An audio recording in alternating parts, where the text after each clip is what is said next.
Hari ini saudaraku kita melihat saudaraku keberhasilan sidang pertama.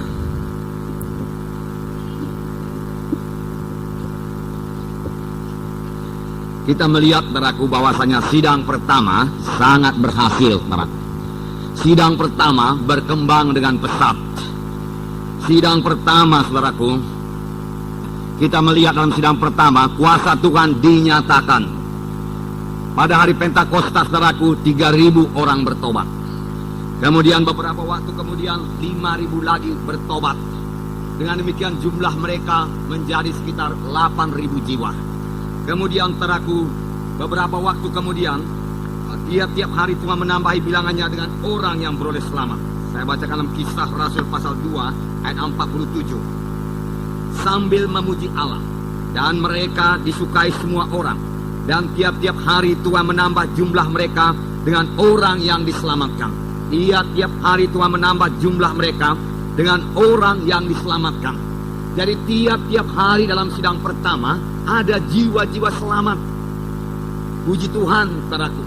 Dalam sidang kita ini kita melihat tiap-tiap minggu sekitar 200 jiwa selamat. Saya yakin tiap-tiap hari juga ada jiwa-jiwa selamat. Nah, ini adalah pekerjaan roh Tuhan.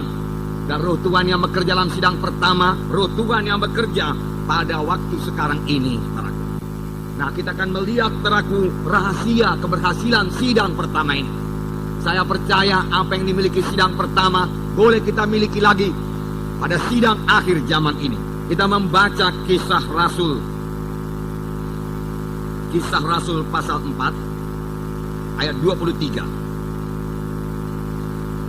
Kisah Rasul pasal 4 ayat 23 sampai 31. Mari kita baca bersama-sama.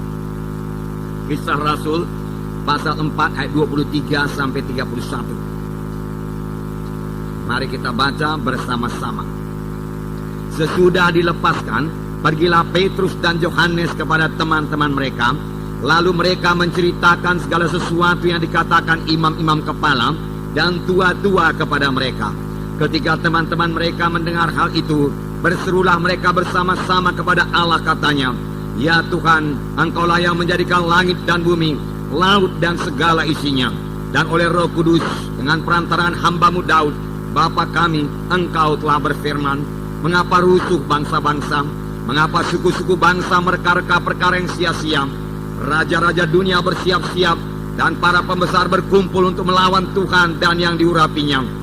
Sebab sesungguhnya telah berkumpul di dalam kota ini Herodes dan Pontius Pilatus, beserta bangsa-bangsa dan suku-suku bangsa Israel, melawan Yesus hamba-Mu yang kudus, yang Engkau urapi, untuk melakukan segala sesuatu yang telah Engkau tentukan dari semula oleh kuasa dan kehendak-Mu.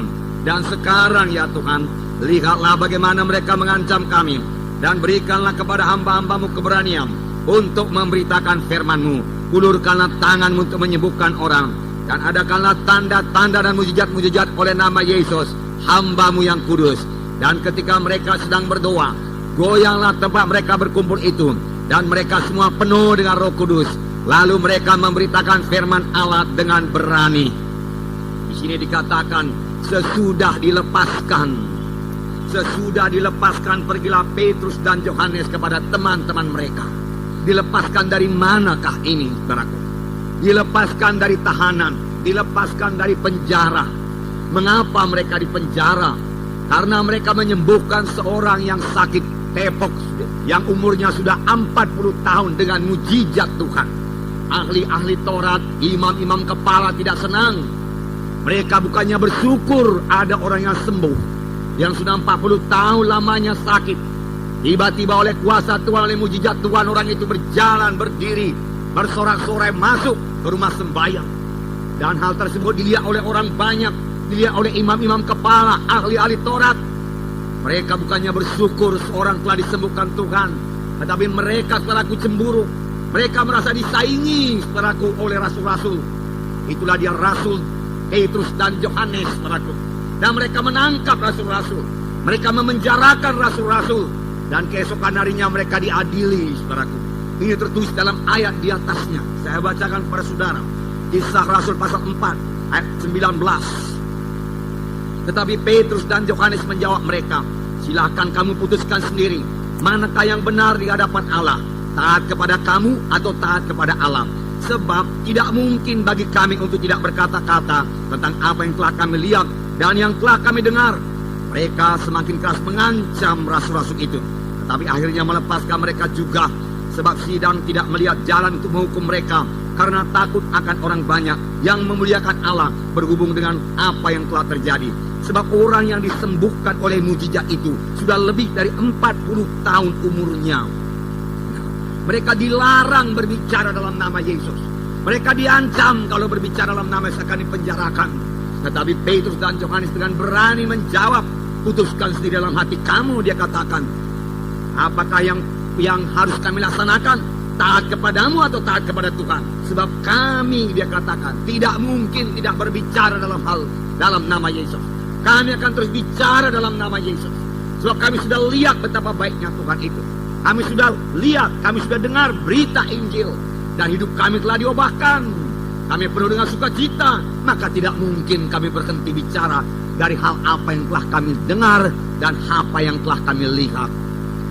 Nah, saudaraku, dan mereka melepaskan Petrus dan Yohanes. Inilah yang kita baca tadi, saudaraku.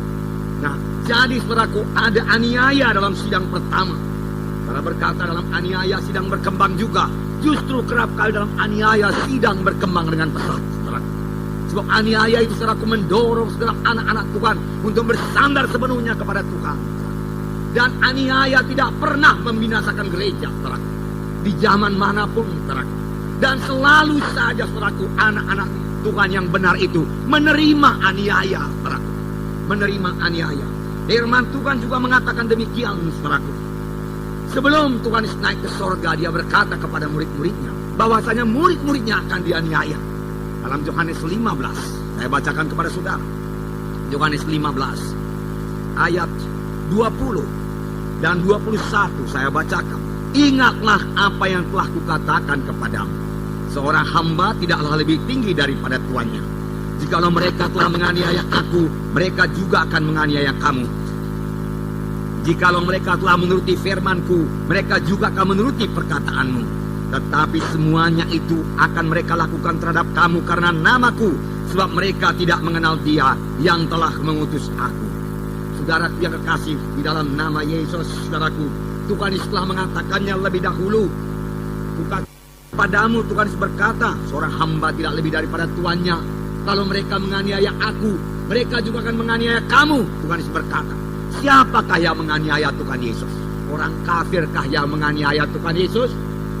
Tidak, saudaraku. Yang menganiaya Tuhan Yesus justru adalah orang-orang yang beragama. Yang menganiaya Tuhan justru ahli-ahli Taurat, imam-imam kepala yang melayani dalam rumah sembahyang pada waktu itu.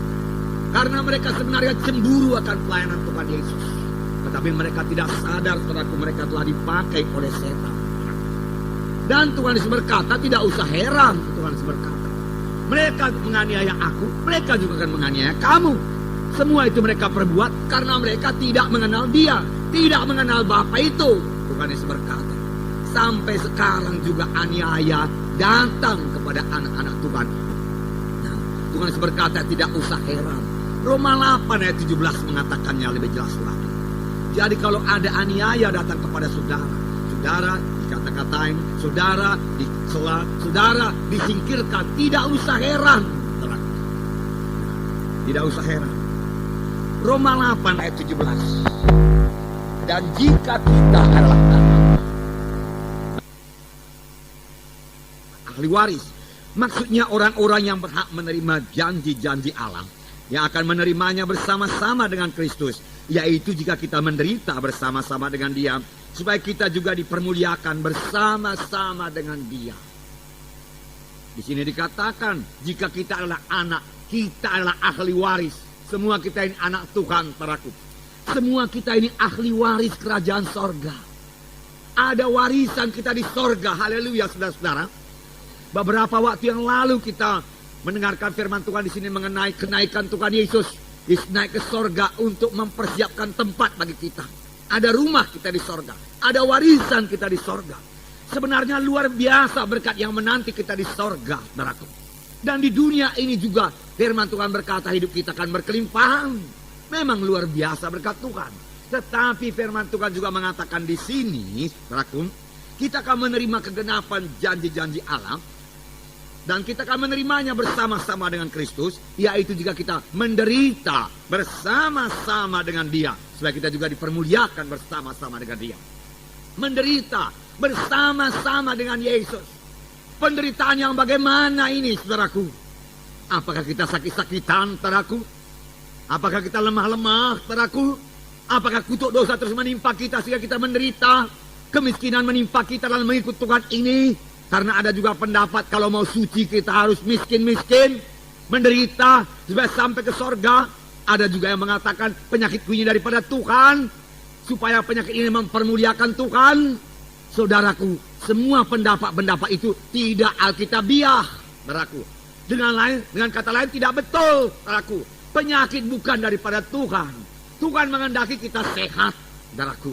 80% daripada pelayanan Tuhan selama Dia di bumi ini menyembuhkan penyakit, saudaraku. Dan firman Tuhan berkata, saudaraku, oleh bilur-bilur Yesus kamu sudah sembuh. Jadi jelas, saudaraku, bahwasanya penderitaan yang dimaksud di sini bukan penyakit, saudaraku. Bukan kutuk dosa, bukan kemiskinan, saudaraku, bukan, saudaraku. Karena Tuhan juga telah mengangkat kemiskinan kita. Jadi penderitaan apa ini, saudaraku? Penderitaan karena aniaya,